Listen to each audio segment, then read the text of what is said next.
Welcome to the World News. I'm Randolf Jamias for today's global stories. To start off, China's coal consumption is forecast to account for more than half of the global demand by 2014, with the country also displacing the United States as the biggest coal polluter on per capita basis. China's booming economy means it will account for more than half global coal demand by 2014, but coal produces more carbon emissions than other fuels. Campaigners say that's bad news for global warming and also for China's air quality.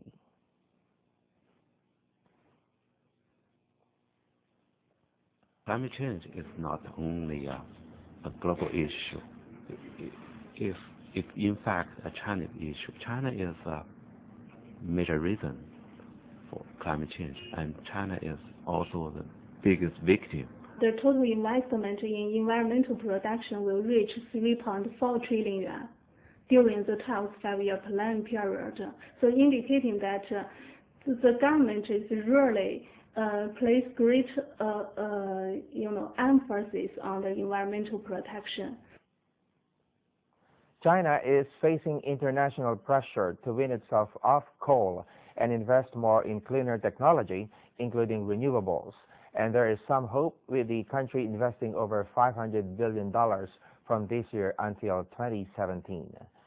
Meanwhile, Nicaragua's tallest volcano has belched an ash hundreds of meters into the sky in the latest bout to sporadic activity, prompting the evacuation of some nearby residents. The government said on Wednesday the San Cristobal volcano has been active in recent years, and lately in September this year. The latest activity began late on Tuesday. Nicaraguan authorities have called on residents who live within a 3-kilometer radius of the volcano to leave the area. However, many locals unfazed by the heavy ash clouds are staying put, confident they will be spared any serious eruption. Around 300 families live near the volcano. Now here in Myanmar, a century-old art form can be found in the country. The 2013 Southeast Asian Games will bring thousands of tourists to the tropical country. Now the nation is planning to delight the tourists with a handicraft unique to Myanmar, traditional handmade umbrellas. The city of Pasine in the country's Delta region is well known for making these umbrellas. They began being produced over 100 years ago, mostly by family businesses that passed the skill down through their generations. The craftsmanship has been well preserved. Even nowadays, the umbrellas are still made the original way. Bamboo is used for the frame, then they're covered with cotton cloth and painted with traditional ink. Then they are covered in a lacquer made from persimmon fruit to add luster and make it waterproof. Myanmar's umbrellas have been sold both locally and overseas, though only in small quantities. But as the country readies to welcome the world, its craftsmen are hoping that 2013 will be a bumper year. Still in the southeast, about 20,000 plastic spears carrying residents' wishes and messages float on the Singapore River as the city-state gets ready for the New Year's Eve countdown. Organizers said the event, which started 5 years ago, aims to connect people from all walks of life through a collective expression of their hopes for the year ahead. The wishing spears will be lit up in different colors on New Year's Eve and will be part of an 8-minute fireworks display. Moving now to Israel, the country's doctors have developed a portable device which they say can detect strokes, the third biggest killer in the Western world. The prototype, worn on patients' heads, monitors brain waves and identifies any discrepancies in their pattern.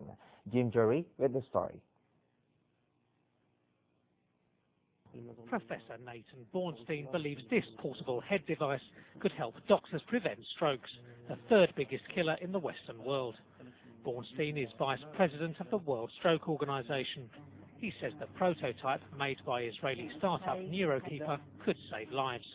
It's a very innovative device and technology and also approach to prevent stroke and to identify the signs and symptoms and signals of disturbances in blood flow to the brain which in this case we can act immediately. The $200 device monitors the brain waves of those at risk of stroke, using an algorithm to identify discrepancies in their pattern. At high risk are previous stroke sufferers and those diagnosed with severe carotid stenosis, a narrowing of the large artery which supplies blood to the brain. Neurokeeper CEO Sheba Haim says at-risk patients could even monitor themselves at home.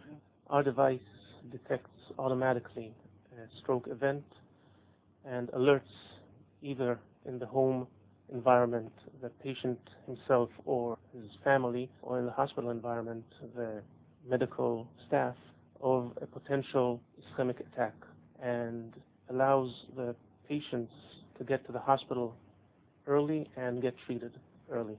Treating a stroke quickly is key to sufferers' recovery.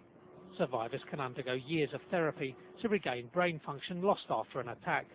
It's a sensitive subject in Israel. Almost 7 years ago, then Prime Minister Ariel Sharon suffered a massive stroke that has left him in a persistent vegetative state. It followed a smaller stroke 19 days earlier, and some Israelis question whether doctors could have detected and treated Sharon more effectively. Bornstein, who is advising Neurokeeper, thinks their device will help many at-risk patients.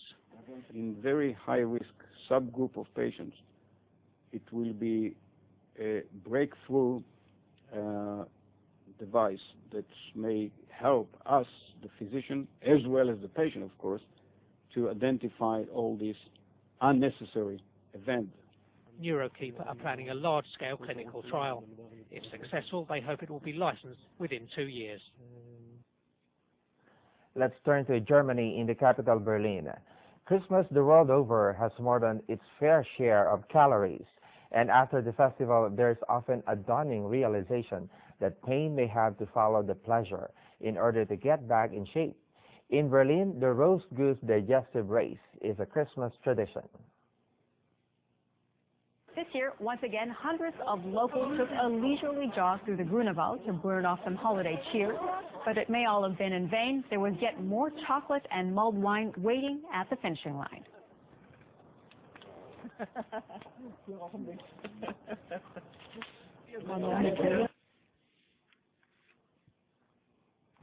In sports, race favorites Wild Oats and Ragamuffin Loyal led the fleet around the Sydney Heads as the annual Sydney to Hobart Yacht Race began on Wednesday. A total of 76 boats were on the start line under sunny skies and in perfect gusty southerly 20 to 25 knot winds, making for a spectacular opening. Wild Oats reached the first buoy in 6 minutes ahead of maxi rival Ragamuffin, who broke the start.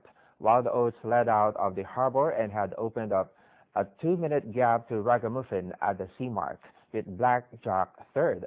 The absence of Wild Thing meant the event would likely to again turn into a drag race between Wild Oats and Ragamuffin, and so far that is exactly what has transpired. And that's the first half of our stories. Don't go away. We'll be back shortly.